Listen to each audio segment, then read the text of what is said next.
Industry ఒక పెద్ద ఊబిలాంటిది. ఎన్నో లక్షల కోట్ల రూపాయల లావాదేవీలు జరుగుతుంటాయి. కొందరు నిలదొక్కుంటారు, మరికొందరు లాస్ అయి కూర్చుంటారు. సినిమాని తీయడం ఒక వంతైతే దాన్ని తిరిగి ఖర్చు పెట్టిన డబ్బును రాబట్టుకోవడం మరో వంతు. ఎవరికి తెలియకపోయినా అనుభవం పండిన నిర్మాతలకు తమ ప్రోడక్ట్ ఎలా ఉంటుందో ముందే తెలిసిపోతుంది.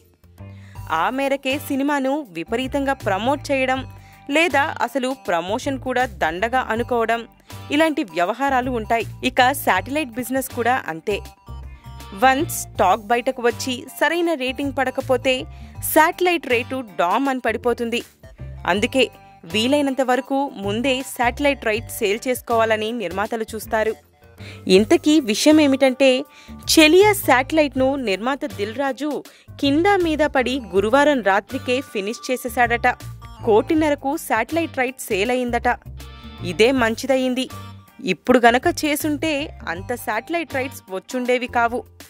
ఎంతైనా దిల్ రాజు చాలా తెలివైన, అనుభవం ఉన్న ప్రొడ్యూసర్. తన డబ్బులను ఎలా రాబట్టుకోవాలో బాగా తెలుసున్నవాడు.